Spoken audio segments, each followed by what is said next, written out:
Hello and welcome. You're listening to CIH Futures Guide to the Housing Sector. Futures is the Chartered Institute of Housing's network for young professionals in the housing sector. In this podcast series, we introduce and explore key topics and issues facing the sector today and how you can get involved. To find out more about Futures and what the CIH can do for you, you can visit cih.org. Hello, and welcome to this episode of the CIH Futures Podcasts. I'm Ashley Leach, and today we're celebrating National Apprenticeship Week. It's a week that shines a spotlight on the impact apprenticeships have on individuals, organizations, and the wider community. And today we're welcoming two different housing apprentices to tell us firsthand what it's really like. There's a bit of a myth that housing is just about collecting rent or fixing boilers. But it's more like about community, sustainability, and the social good. So let's take a minute. We can meet the panel. Please just give us your name and tell us where you're working. Yeah, so my name is Jake Agnew. I'm currently working with Choice Housing as an apprentice housing officer. So I started in August of 2024, and it's a 2-year course, so nearly there. That's brilliant. Okay, next person. I'm Ashley Tumulty. I work with Radius Housing and I'm in my first year of the 2-year apprentice. So I started in August as well and sort of 6 months in now. That's brilliant. Well, you guys are very welcome. I appreciate you taking the time to come on the panel today. So let's just dive right in. And the first question is more like the reasons for applying to be a housing apprentice. Most people don't wake up and say, I want to be a housing officer. Many people like myself will say they just fell into housing as a career of choice. So my question to you is, what was the deciding factor for you? Was there any light bulb moment, or why an apprenticeship and why in housing? Was it the prospect of earning while learning? Was that an appeal? Ashley, we'll come to you. I never thought it would be possible for me to be an apprentice. I am a mature student, so I thought it was only for like 18 to 25s. Radius recently this year just offered the apprenticeship program out to the tenant community, and I am also a Radius tenant, so I thought it was a great opportunity to gain qualifications and have supported training and a long-term career in housing. Oh, that's great. So you have that, not only that experience coming from being a tenant, but you can also have that experience of also working in housing as well. That's great. And Jake, what about yourself? Yeah, so I'll be completely honest. Before I applied for housing, I really didn't have a clue what social housing itself was. I was sort of just fresh out of school and I really just stumbled upon the job. But you know, the more I looked into it, the more appealing the role was to me. I realized it wasn't just about providing homes for people and, as you say, fixing boilers and collecting rent. It was more about providing support for the tenants throughout their whole tenancy, because yourselves, moving into a new home, it's so hard, especially a lot of tenants we work with have really bad situations, family problems, financial issues, and just for me, making sure that their experience is as easy and as comfortable as possible it was night and day for me. It was No, I totally understand that it can be quite an overwhelming experience for any person that have just either presented as homeless or even, like you said, just started working in it. It's hard to sort of grasp your head around, which sort of is actually good because it can lead me into my second question I have here. So the first few months in any job can be a whirlwind, but how have you found balancing the earning and learning at the same time? How do your teams around you offer support, if there's any, or what support, I should say, made the biggest difference? Ashley, what do you think? To qualify for the level 3 in housing, I also had to complete essential skills, numeracy, literacy, and ICT, as well as the housing qualification. So I have used a lot of just time management and planning my study time and planning ahead for support. The tutors have been amazing and my manager's been amazing because they're there to ensure that you're succeeding and you're going to make it through the end of the course. My teammates would support me with experience, shadowing, their personal experience and their guidance. So everyone is really there to support and ensure you succeed.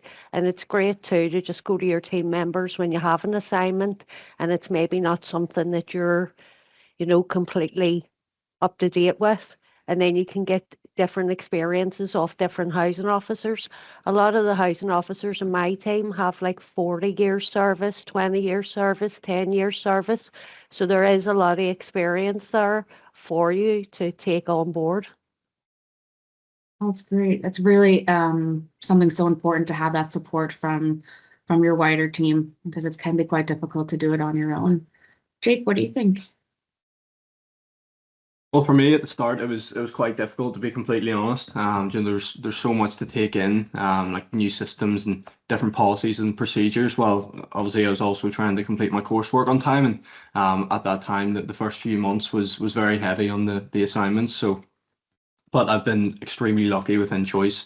All the support they've gave me. My team knows I'm an apprentice, so there's no pressure on me to know everything straight away. Do you know what I mean?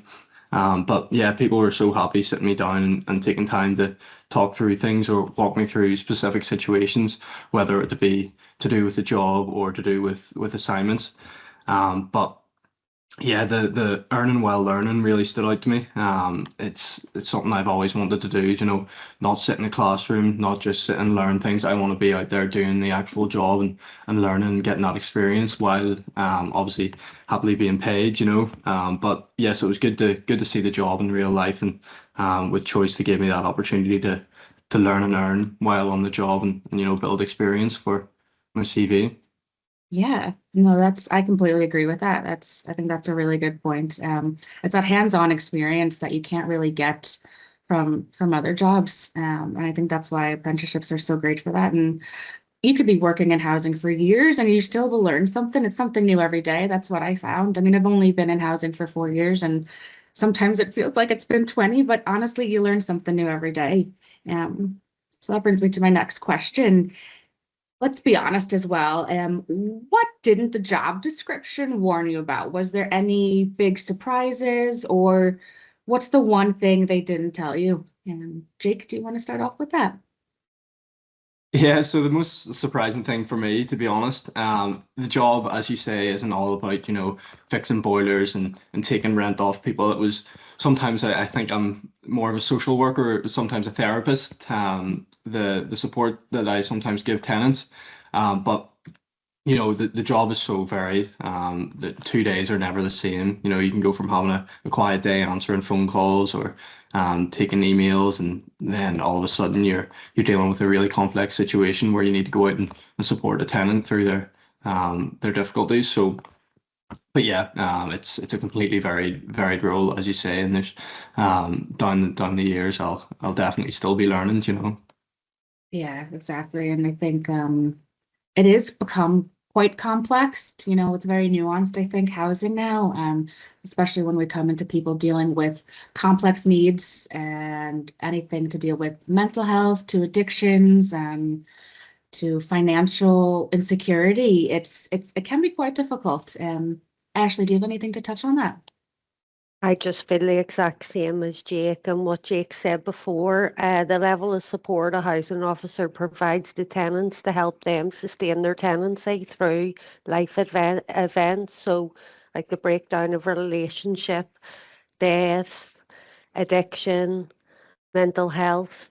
So we have a lot of services that we would work with and getting the tenant to agree to that support and also the financial aspect too. We have financial inclusion officers who would deal with benefits, making sure you're on all the benefits you're entitled to, and they also help with debt and rent arrears. So we're really there not just to sign up people and do transfers and exchanges, and we're there to support you through whatever you need just to maintain your tenancy and make sure you're in a home for life.